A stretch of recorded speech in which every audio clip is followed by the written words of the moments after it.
Tonight on Oxygen Tango Live, a stroll into the mind of Ricardo Cabrera.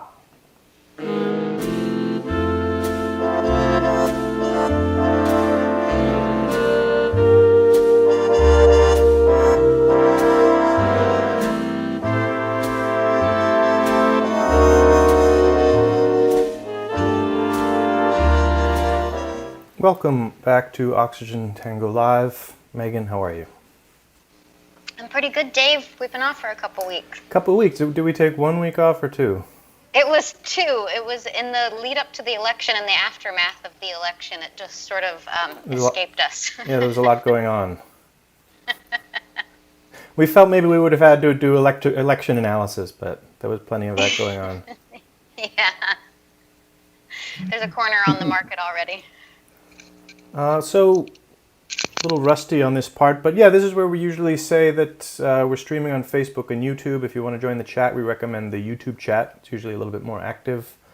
Occasionally the stream will die. Usually you can just wait a bit and it'll come back on. Very occasionally you'll have to find the new stream. Megan, do you want to tell us a little bit about tonight's guest? Yes, I'm very excited about tonight's guest. Ricardo is one of the original members of the Torrance Tango crew, the very bustling little tango group that grew up there. He's also a bear with Oxygen Tango and has worked the front desk of the Torrance location almost since it began. But yeah, I think Ricardo's just I always feel really calm and happy in his presence. And just excited, to get to know more about him and his life, and he has a lot of interesting things going on in his life right now, so we're going to find out all about that. Great, I'm excited. As always, or at least as we've been doing recently, Megan and I have been doing the interviews solo and just alternating, and it's Megan's turn, so I'm going to sign off now and bring on Ricardo Cabrera. Hey, Ricardo. Hi. How's it going? Megan. Good. Thanks for inviting me. Yeah, I'm doing good. Yeah. Good. It's so nice to see your face. Yeah, it's so nice to see you too, Megan, you and Dave. Yeah. I know that I look different from the picture that you posted. One of the things that the pandemic brought to me is long hair. Well, let's show the people the ponytail. Didn't have hair before. Oh my God. Ooh. It's still little. It's still small. Yeah. Are you gonna keep growing it out? I actually had a ponytail many years ago, and when like 2 or 3 months after the pandemic started, I decided that since everything was closed, the haircuts, salons, I decided that I was gonna try the ponytail again. So I'm gonna let it grow a little more and see how I feel. Yeah. I think it looks great on you. I think it really suits you. I'm curious to see what the people that knew me without hair, what they think. Yeah. All right, so chuckleheads in the chat, if we can get you to weigh in on a yes or no on Ricardo's ponytail, we want to hear it. So, Ricardo, how are you doing? How was your day today? I'm doing good. I usually have a long day at work. I work from 7 to 5. I'm a mechanic at the port of Los Angeles, and I actually got off a little earlier today because I wanted to make sure that I downloaded and installed Skype. I hadn't used Skype in a long time. And I'm excited to be here. I actually didn't think that I was going to be here when I got your invite. I thought I was the least person because I don't consider myself, I like tango and I've been learning and I want to continue to learn. But I think the the interviews that I've seen are people who've been dancing for a while, and yeah. Yeah, well, I think the last few that we've done have skewed more towards people with a lot of experience, but we've definitely, interviewed people who are at kind of all stages of their tango career, and I've been really enjoying getting to know tango dancers. Typically the tango dancers that get interviewed about tango tend to be like teachers and organizers and people who are in it for a long time. But I think the perspective of people who are just coming to tango is just as important and interesting. And you've been dancing what, a year and a half before, maybe a year before the pandemic started? A year right before the pandemic broke out. I think it was about a year when I started with you guys, and I can't remember how many months after that, after I started, you guys opened a new school in Echo Park in Los Angeles, and that's actually the point when I knew that I wanted to keep learning. I showed up and I saw that there was new people. I then had already been learning a few months, and so it was a different thing to see people and practice with people who was there for their very first, and it was very encouraging to me to hear them thank me and say you're a really good teacher. And I was that was something that it was just amazing. Yeah. So I knew that I wanted to keep learning from then on. Yeah. So you knew that. Oh, and hey, Ricardo, we're gonna try to fix something real quick. You're very low in the frame, and because of the frames we use on YouTube, it's cutting you off a little bit. Is there any way to bring the computer a little closer or tilt it down a little bit? Okay, I'm gonna tilt it down a little bit. Oh, Is that better? there we go. That's fantastic. Thank you. Yeah, let me know So, and I'll move it, tilt it down a little more. no, it looks great now. So you decided to stick with tango that's interesting. So once you started at like having the feeling that you were starting to give back to people who are newer Yeah, in tango, like that was yeah, the sticking point for you. yes, yes, That's really yeah. cool. Yeah, I have to say that, we've worked with a lot of students and I always felt a lot of affinity with you in the classes. You were always just like so persistent and kept coming back at it. It wasn't quick for you learning tango at the Mm. beginning, and it wasn't for me either. So I just always knew that like if you stuck with it, that you would get there, and just always had a lot of admiration for you would just show up, and it was hard, but you always had a huge smile on your face and just took a lot of joy in learning.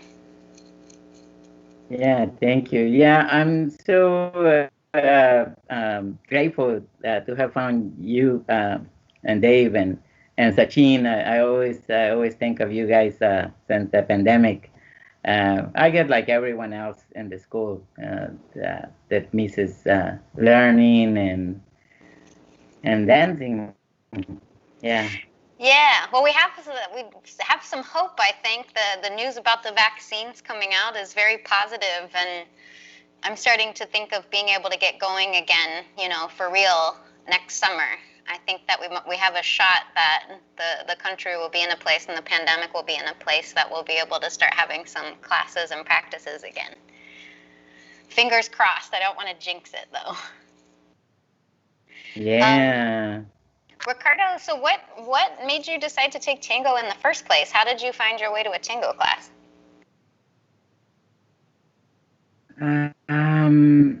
I wanted to learn. I wanted to learn some. Actually, I hadn't thought in tango. I just thought I wanted to learn some kind of dance, and it was. I think it had a lot to do with the. I thought it was gonna be easier. It ended up not being easier than I thought.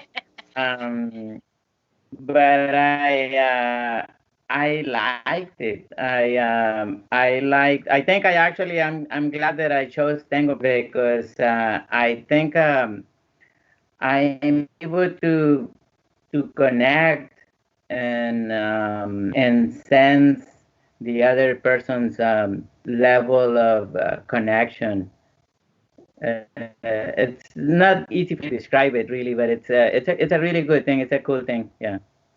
What was so you said that it surprised you at how hard it was. Was it just like the physical mechanics of learning it, like learning the steps, learning like the physicality of it was harder, or it was mentally harder, or what was different than what you were expecting? Well, I had never really danced before, so everything was new, and everything is being new. Um,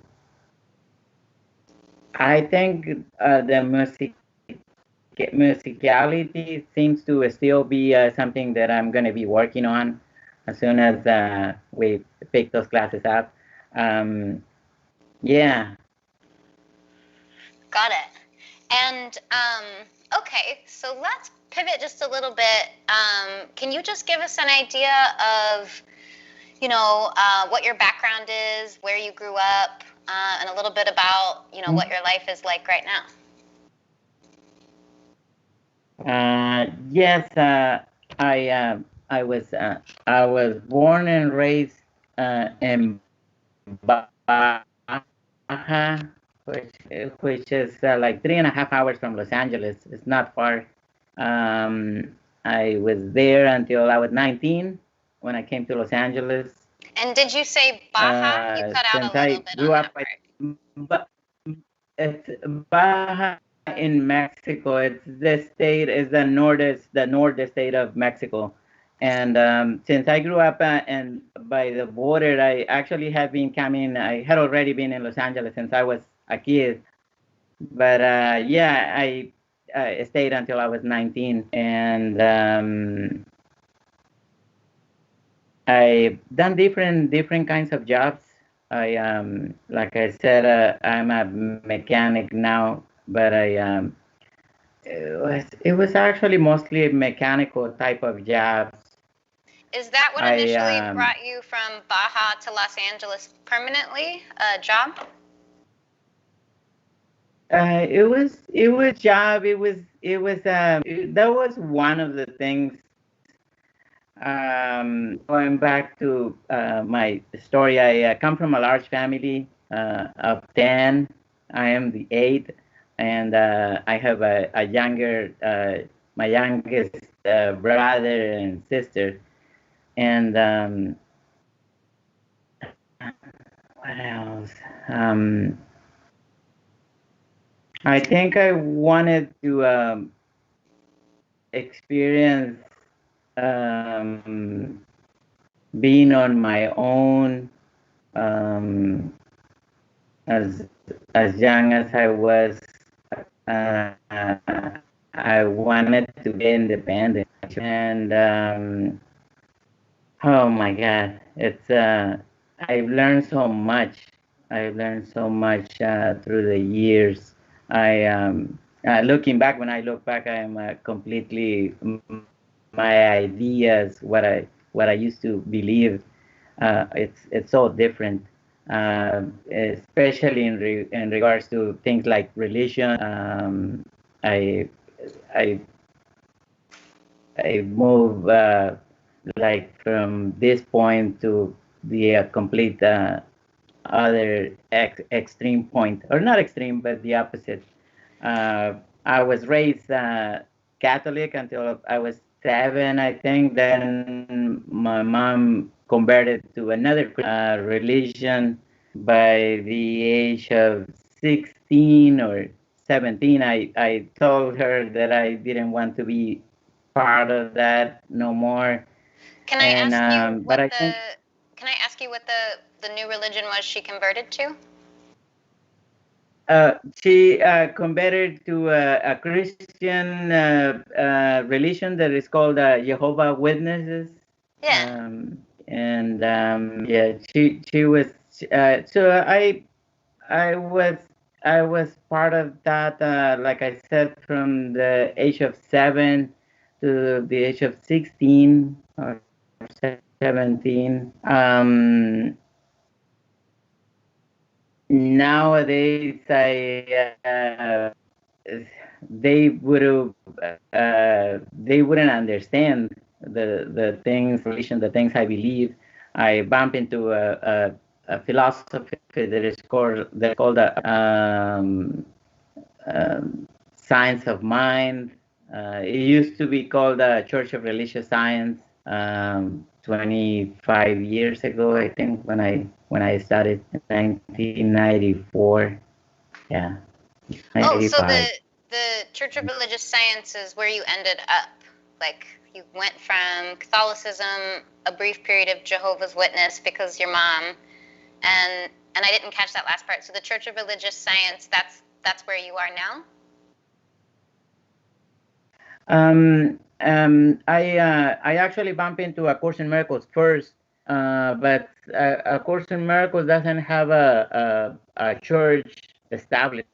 There's group studies all over the world by now, but especially in 95, 96 when I was introduced to it, actually the internet, there was pretty much nothing on the internet. The internet was new in those days. In those study groups, I was told that there was this other church that was similar, and they said that the people in those groups said you should check it out. You're gonna like it, and I did, and I did like it, and to this day, I am actually part of the chapter in Redondo Beach. Does it go by Which is the closest. does it go by any other name? This group or organization that you're talking of, and you said it used to be called Church of Religious Science. What's it called now? Now it's called Center for Spiritual Living. Yeah. Oh, neat. And what's the basic idea behind it? Or tenets? I know that's probably a very large question.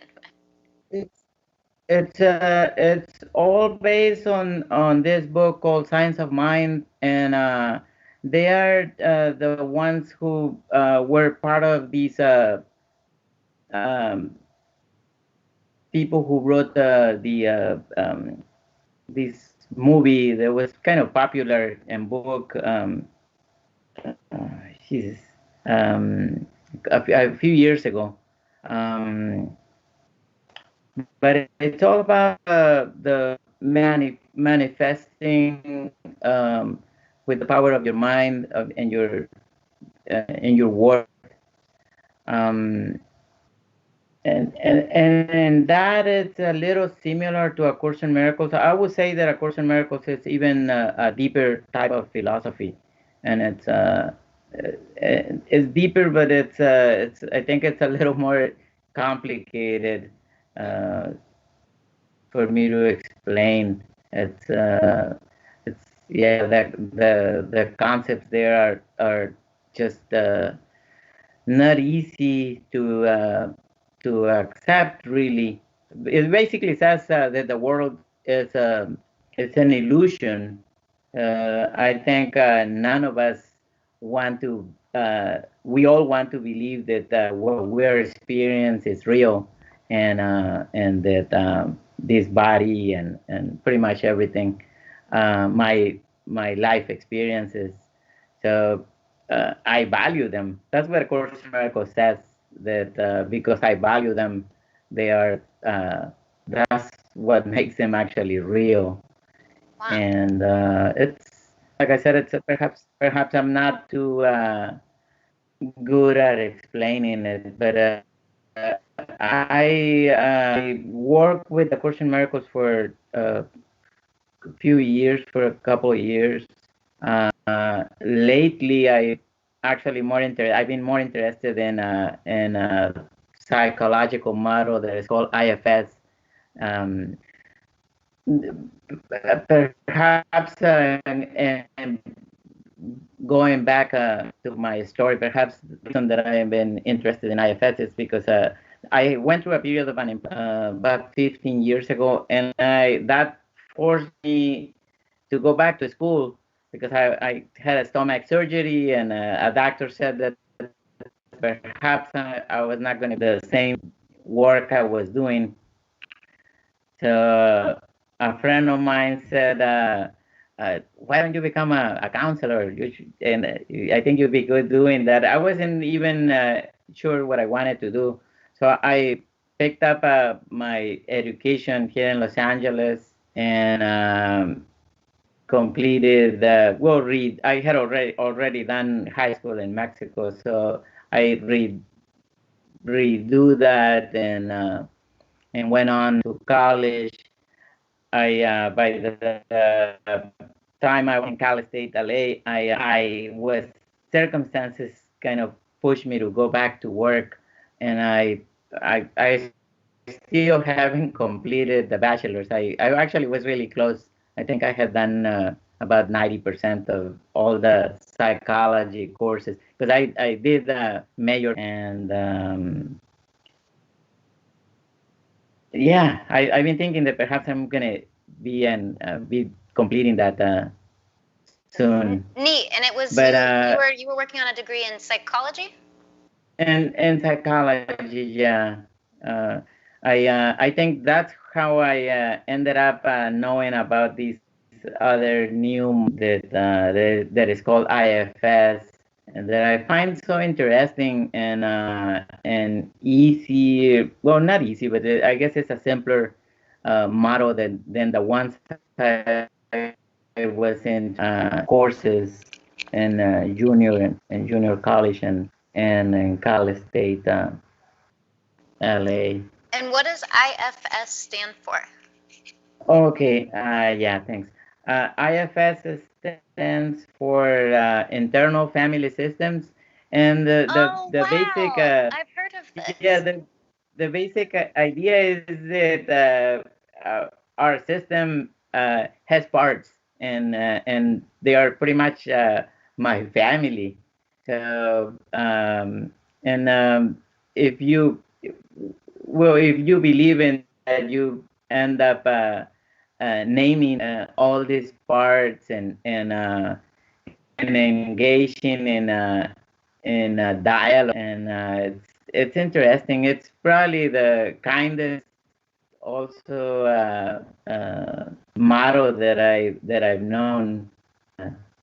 And correct me if I'm wrong, I only know a little bit about this. So it's the idea that your mom, your dad, and other family members like those legacies are kind of internalized and still like maybe at conflict or in different levels of conflict. Is that I know I'm clumsily explaining this. There, one of the assumptions that it's that there it is possible that we have to work with legacy burdens, they call it, things that we pretty much kind of inherited from our.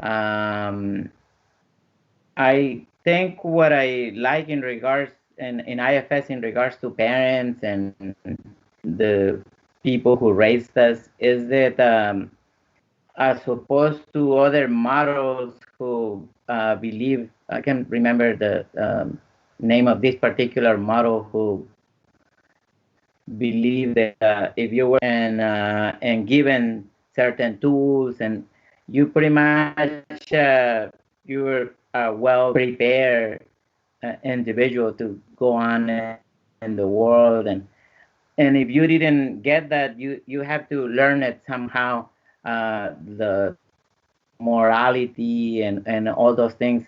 And IFS doesn't believe that. IFS believes that everyone, regardless of the kind of raising that you got, we all have this self with a capital S, and that has these qualities, and that's the self. that we use in working with these parts, that sometimes these parts gives us trouble in life. The parts that one of mine is an anxious part, and so what the way I use it is that I do what I was saying. I engage in a dialogue with this part as soon as I catch it, and I am able to distance, separate myself from it, and get a space. I'm able to feel better, not only feel better, but move on with whatever I need to do. Just last night, I think it was last night or 2 nights ago. No, it was last night. Um, I very early I woke up thinking about this interview, and but I noticed that I was feeling a little anxious, like I was thinking what you were gonna ask me, and I had already seen this interview, so from the beginning I thought this is a conversation between friends.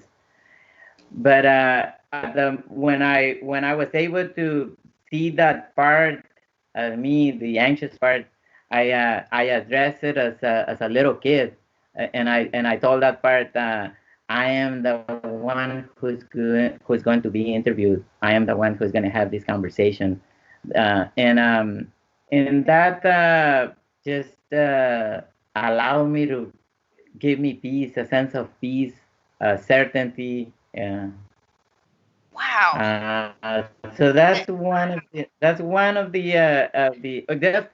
quick and example. Usually at work, I had another experience at work that was a while ago when I first was starting to work with this model, and it was in dealing.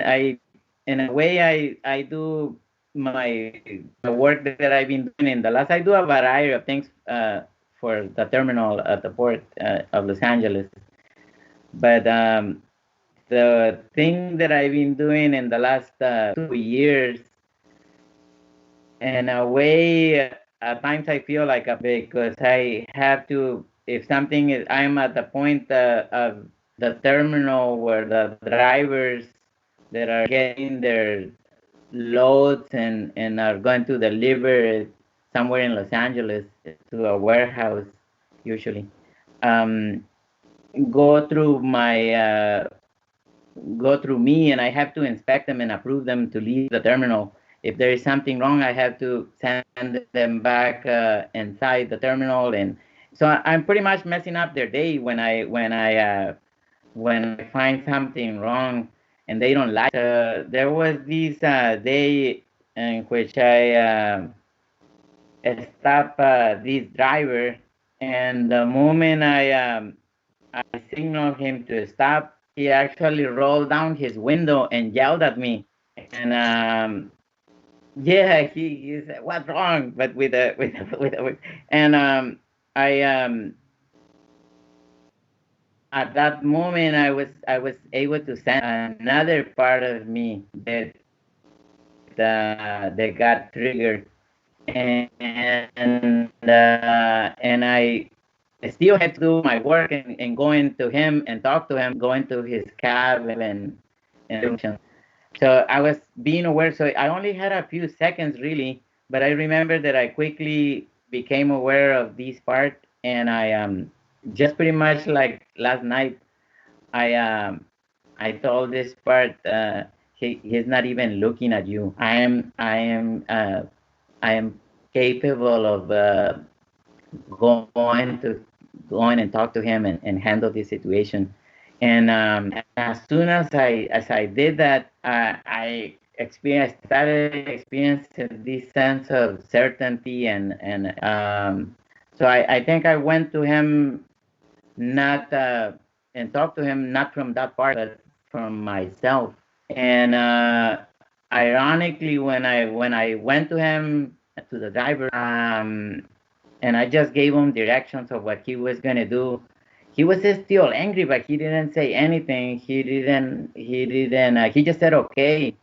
So I still wonder if I would have been still and go and talk to him from that part, things would have been different. It's one of the ways for me to practice this IFS, and it's an ongoing thing, day in and day out type of thing.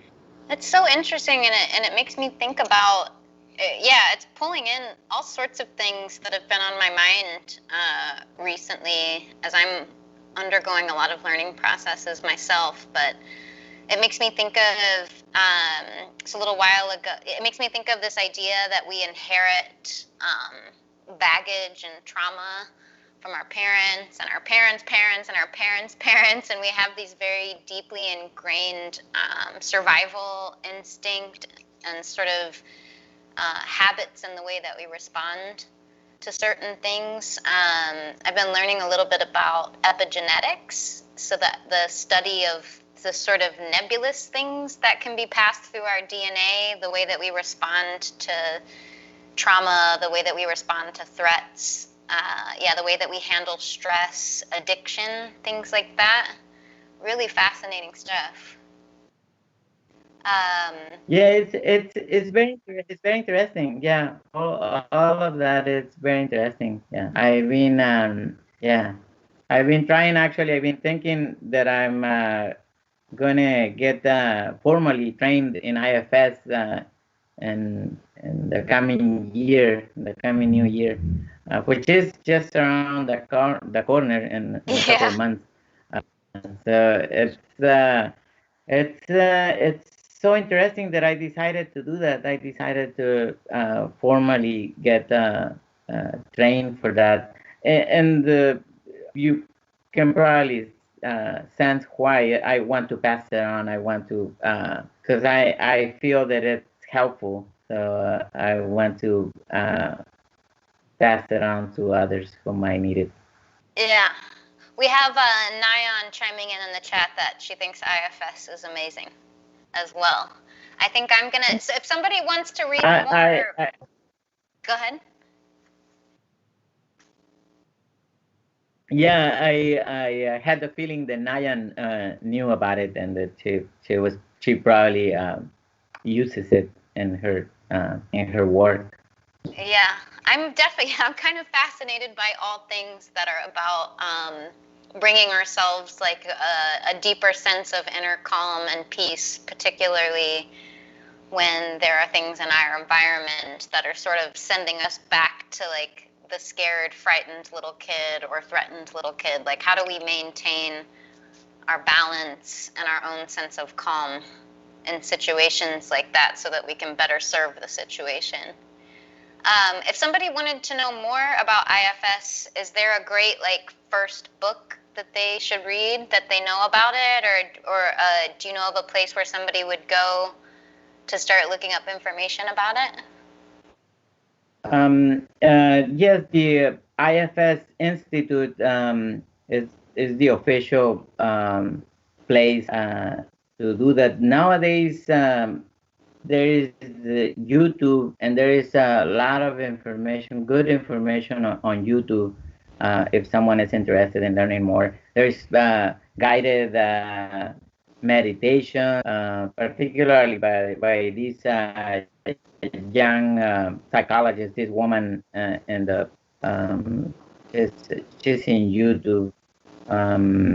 Emma Donovan, I think is her name. I'm always recommending her. Emma Donovan. Yeah, and obviously, like I said, the IFS Institute. There is there is plenty of information, I think, in YouTube to start, and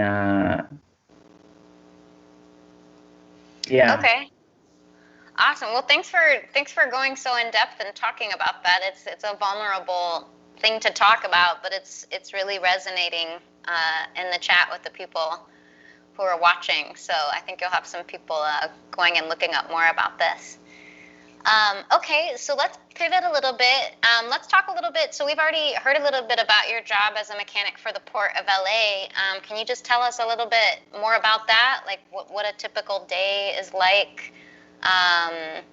Sort of. It seems like it would be a pretty crazy job. I mean, that's where there's things coming in from all over the world. So I bet you have to deal with kind of some nutty things. Like I said, I do a variety of things for them. Lately, the last couple of years, I mainly deal with drivers and correcting, doing minor repairs on their equipment before they leave the terminal. If the repair is more than minor, I have to. That's when they get mad. Some of them, not all of them. I actually, it's very rare when I bump into a difficult driver. For the most part, I I think 95% of the time I would say actually 99. I really have a peaceful day at work. It's um, it's mainly dealing with people. By now, after a while, you actually, even though there's all these drivers, hundreds of them, uh, I know I end up getting familiar with some of them. That's another good thing to get to know different people. So I think that I had imagined that you're not dealing with like the people who are pissed off that their cargo shipments were late or are being held up at the port or anything like that. No, I don't deal with dispatchers who are waiting for their cargo. I just deal with the actual drivers that are trying to take the load out of the terminal So to you those have to inspect to warehouses. make sure like that the cargo's fine, or you have to inspect to make sure that the truck that they're driving is safe to deliver the cargo? How does that work? Oh, correct. The truck that they are using, the equipment that is used to deliver the cargo has to be in good working order in order for that to be out on the freeway. So I'm able to check very quickly whether that equipment has good brakes, uh, and there is Oh, probably interesting. one So of the the trucks that are coming up, I guess I was thinking that like the drivers and the trucks that are coming up to pick up the stuff, they're not private companies with their own stuff. It's like the city of LA's fleet. Or no, they are private companies. I think there's probably countless of companies that buy stuff from China, and so they order and then they send their drivers to the port to get their cargo. oh, so but And then the city of LA is providing technicians to check their equipment. um, the city of Los Angeles, it owns the port. Under the port, there is a union that I belong to, and I actually have more to do with my union, and my union deals with the contracts that my employer do with the port and all that. Yeah. So I am not really hired by the city of Los Angeles, by the port of Los Angeles. I am hired by this employer who contract us to, and we're part of this union. There is it's really big. I actually don't remember now how many thousands of workers there is under this union. We are in Los Angeles mainly, Washington, San Francisco, Hawaii, that I like to transfer to if I could, but it's not that easy. Um, Wait, did you say you Uh, wanted to transfer to Hawaii? I would like to work in Hawaii. Yeah, I would like to, but it's like I said, it's not easy because yes, my union is there. My the kind of work that I do is it's in Hawaii. But it would I would have to find someone that would like to trade the places, I and see. that's I guess that's probably kind of that's difficult to that. convince somebody to leave Hawaii most of the time. Yeah, So there's still a possibility though. yeah, and your daughter started college in Hawaii last year, right? Oh yes, yes, I have two daughters. One is 20, and my youngest is 15, and my oldest studies in Hawaii. Yeah, she chose that university in Oahu, and so she's been there actually 2 years. Um, So yeah. this love of Hawaii runs in the family. Yeah, I think so. Yeah. Yeah. Okay. I remember that the first time I went there, I actually ended up liking. I went there mainly for her to get to know the university that she was going to attend and all that. But in doing that, it was a vacation, so I ended up becoming aware that I have something for the water so much. Actually, I wasn't aware before of how much I feel uh, part of it.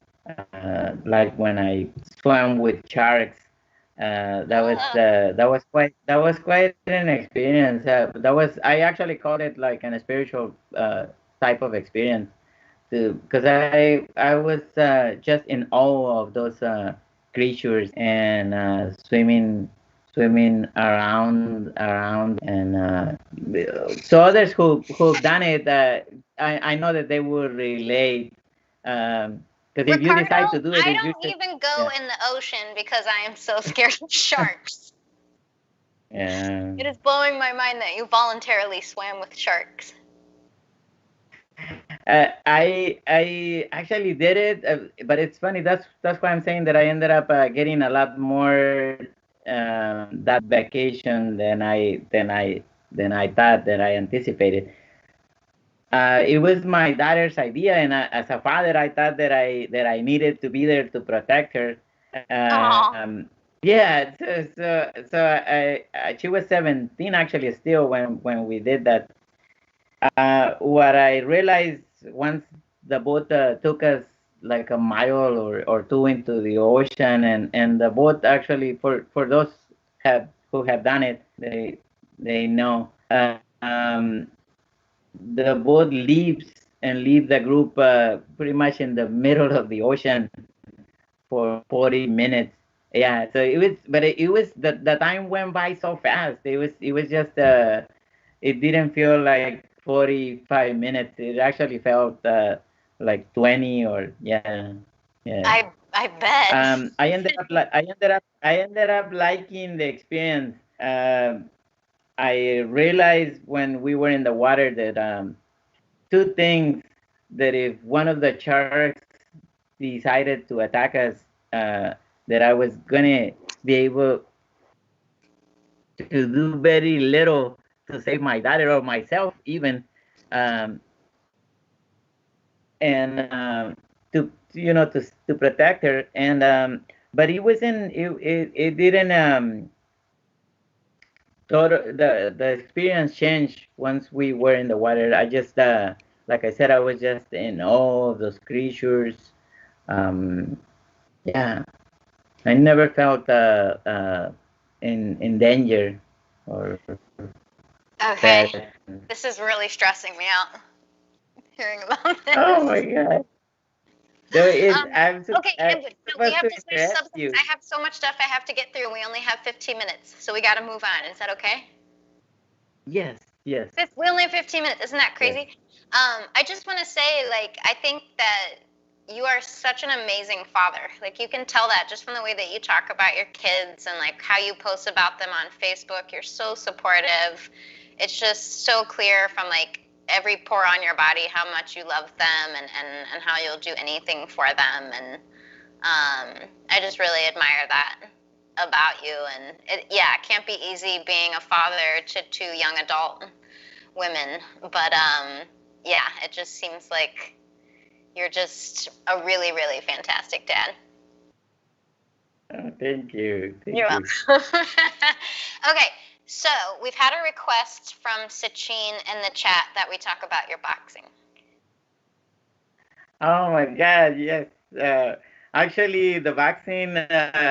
When I swam with Charles, I thought that because that's one of the reasons that decided that I thought I needed to be there. I thought that since I can punch kind of quick, I thought that if a shark would attack me or my dad, that I would be able to punch the shark because I hear that that happened. That actually happened in Florida. I think a girl, I can't remember how many years, a young girl punched a shark in the nose, I think, and then it turned around and left.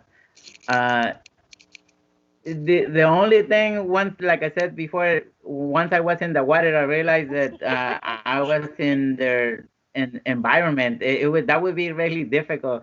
But anyway, Yes, the please. Let's boxing. please see shark. I've been learning. I've been learning how to box for the last 3 years. It was something that I had been wanting to do, and it was. I think it was life gives me the things that I really want. I was looking for a gym, a boxing gym to do that, and I couldn't find one that fit my schedule with the hours that I work at the port. I just so I looked to like two or three, but then they sent in those days they sent someone to train me on a new project. Not only me, but other me and four others. But the person that was sent to train me for these 2 weeks happened to be a retired boxer. So he started telling me from the first day. He started telling me, I have this improvised in the other company that belongs to that we work also at, and he said, "You're welcome to join me in my workouts that I do at noon." So I've been doing these boxing workout 3 times a week for a little over 3 years. Wow. Yeah. What's a boxing workout consist of? Are you literally like practicing combinations, or is it like conditioning, or also how was my both form? of them, yeah. Yeah, that looks good. That looks good. Yeah, it's mostly cardio, conditioning, and yes, we work at the end with the mitts. Our trainer holds the mitts for us, and he tells me what to do, what combinations he wants me to uh, throw, and yeah. Can I see your best? I think Can I see your boxing. best swing at the screen? Oh my God. You don't have to. You don't have to. So that's kind of crazy. So how many The people laptop is often? the laptop is so Yeah, close.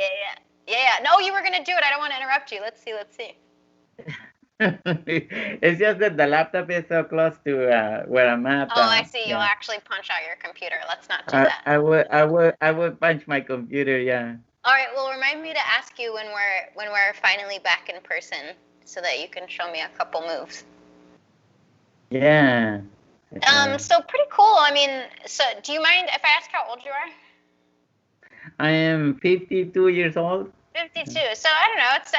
It doesn't seem like a pretty uncommon thing to come to boxing, at 49, 50 years old. Oh yeah, that's another thing that my trainer always it's always he's giving me praise for that. He says, man, it amazes me, and I do think that most people that are into that sport started when they were teenagers. Yeah, most of them. Yeah.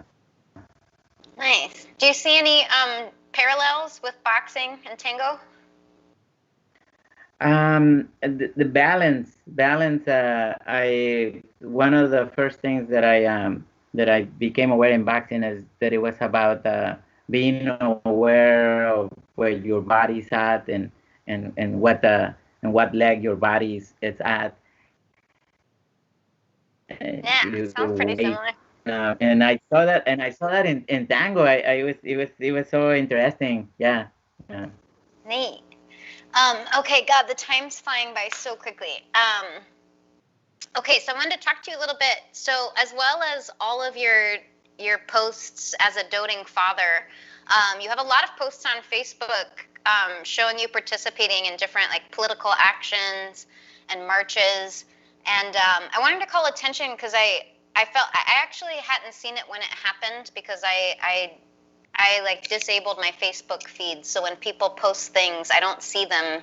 So if I want to know what's going on with somebody, I have to go to their page, and see what's going on with them. And I was scrolling through your feed and I saw something that I thought was just so extraordinary, which you had made a post that said, I've deleted a post that I made about the protests because, my friend Misha wrote a post about the protests and it changed my mind about how I was talking about it and how I was thinking about it. And I just wanted to let everybody know that. And that was kind of the gist of your post. And I feel like that's a really rare thing right now to kind of see somebody change their mind in real time, especially on these topics around race and the protests, which are so fraught and emotional for people and often, Yeah. Go back, talk about internal family systems, like, have to do with very deeply embedded values and ideas in our lives. But I'm just curious. Yeah, I just thought that was so amazing to see that and so rare. And so I was just curious, this summer has been such a summer for so many people, changing their minds about racism, systemic racism, kind of noticing it for the first time for a lot of people, coming to terms with it, learning how to listen, and often talking about it for the first times. And I was just wondering, just for a couple minutes, if you had anything to say about that and about sort of your political activism in general. Yes, I participated in a few marches here in Los Angeles. One being this last Black Lives Matters movement. The other one was from the post of the picture that you posted on firearms and assault weapons. That was a few years ago. But yes, in both of them, I felt the need to do something than just talk with coworkers about that shouldn't happen. I thought that showing up in downtown Los Angeles for that march was doing something better than just saying that shouldn't happen. And same thing with the BLM movement. I felt really good when I showed up at this march in San Diego. And yeah, it's yeah. Is that the sort of are people, when you say like, so I guess I would disagree with you a little bit. I think it's important for people to get up and get out in the world and march and take action. But I also think that those conversations between people are important, like talking between themselves about what they think is right and wrong and what's going on. Is that so? You're having those conversations at work? I guess I think of most workplaces as being like that's very off limits. Yes, I think those conversations are so important. My point was that I think there is a need for people to do sometimes a little more than that. go out and on a march, boat, like we just did a few days ago. Yeah, get more involved than just a conversation. Yeah, but the conversations are important. Yes, I agree with you. Um, we've okay. Just a few. How I feel like we didn't get time for anything, but I really want to talk about your magical chicken tortilla soup. Oh oh my Tell God! us. I Tell people.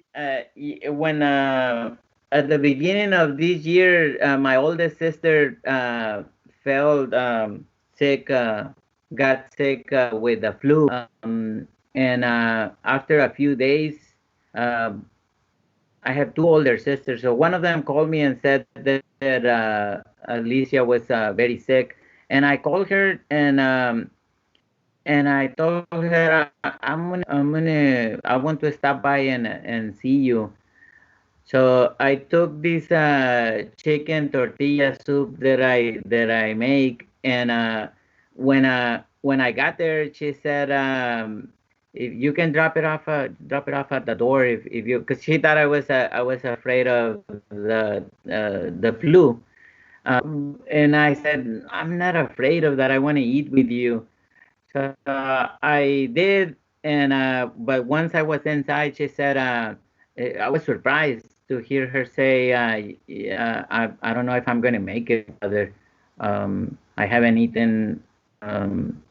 Nothing has stayed in my stomach for 2 or 3 days," she said, and I could see that she was in fear. So I told her, "This is gonna stay in your stomach," and we both ate, and sure enough, the next morning I called her, and she didn't vomit no more.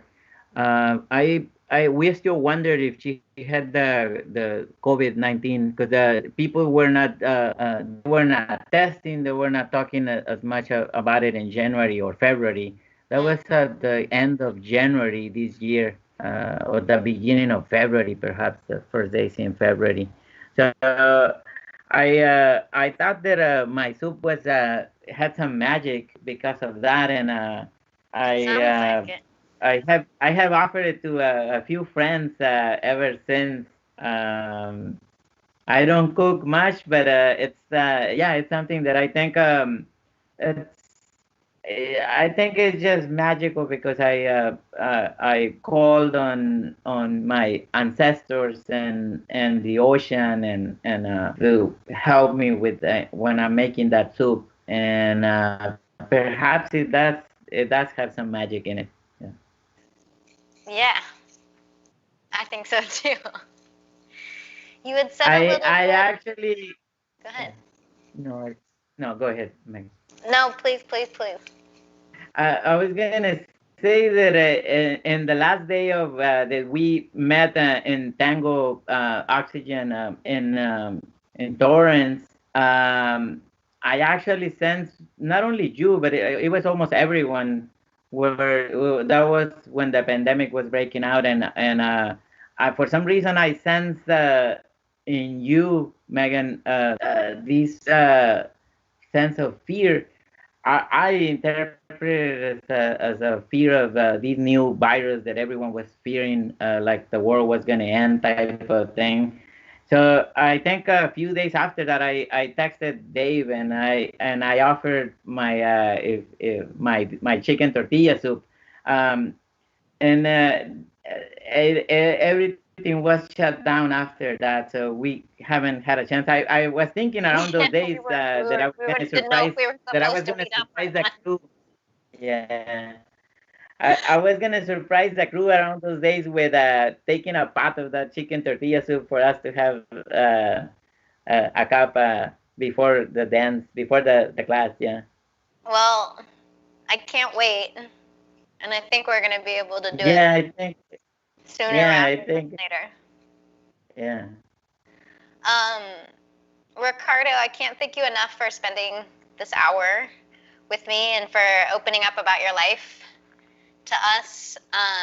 Yeah, you're so. I just really look up to you, and yeah, I just know that in your presence, I just always feel really calm and happy. And I've always just been very inspired by your attitude and by the way that you approach life and the way that you tackle tango, and just feel very grateful to have you in our community.